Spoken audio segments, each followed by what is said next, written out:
Barbie Fortesa update for close-up sa BeautyCon 2025 sa SMS Convention Center. Ang ganda ni Barbie, oh. Guys, hindi namin pinag-usapan. Ang photo. Barbie, we have a couch over here, Barbie. We wanna Ayan, get nakapans si it Barbie. Barbie natin. with you. Okay, sitting down. Hi! Barbie, I bet a lot of people would love to say hi to you. So, wanna greet everyone first here at BeautyCon? Of course! Hello po! Magandang hapon po sa inyong lahat!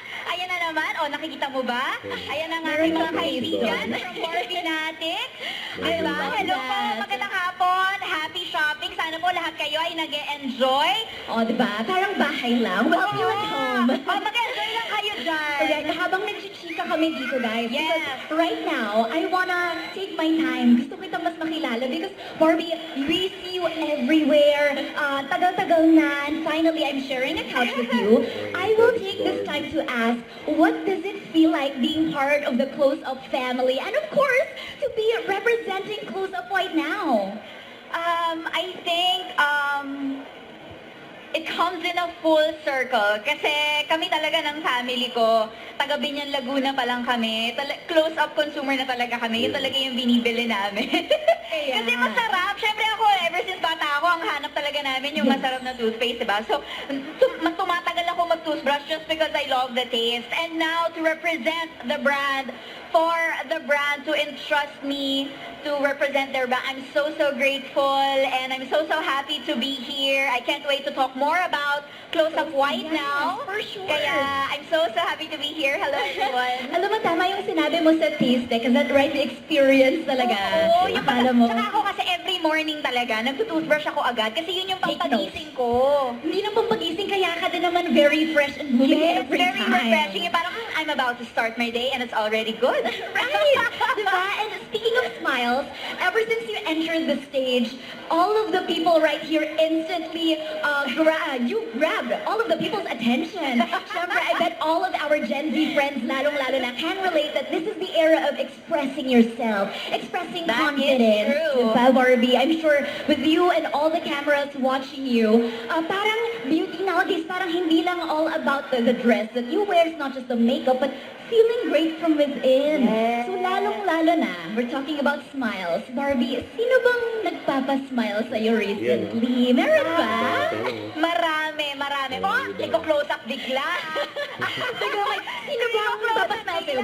Lumapit Nako, ka. sa totoo lang, I am very happy to say na marami pong nagpapangiti sa akin ngayon.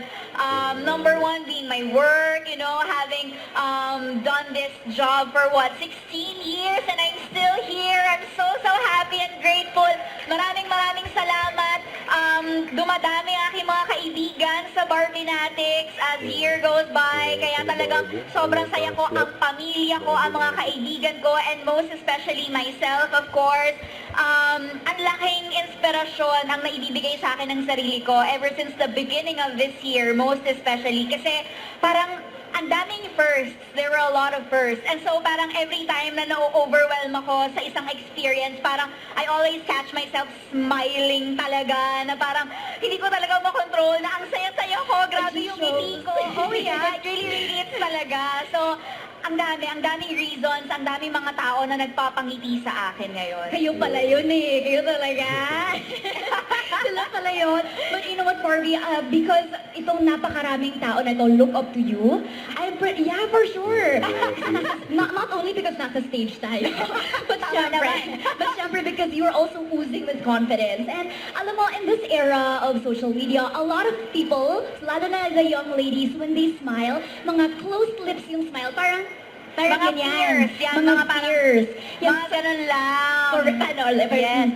ganyan. But you know, some are fierce, but the sad part is sometimes some people smile closed lips because they're ashamed to show their yellow teeth.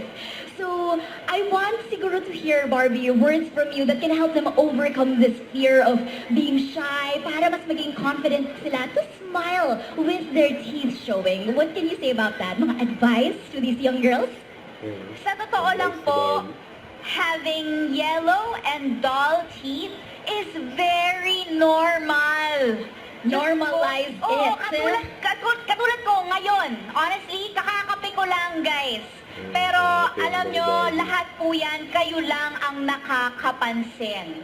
'Di ba? Kasi parang, para sa akin, when you meet a person, hindi yan naman sasabihin, ay, madilaw yung ngipin niyan, ay, hindi ganito, ganyan. Siyempre, ang mapapansin, ay, masarap siyang kausap, ay, maganda yung ngiti niya, ay, masaya siyang kasama, ay, maganda yung aura niya. It's really the personality, the character that you have. I love Yes, that. and now, meron na tayong product na makakatulong sa atin to give us a more confident and brighter smile every day, instantly. Right here, right now.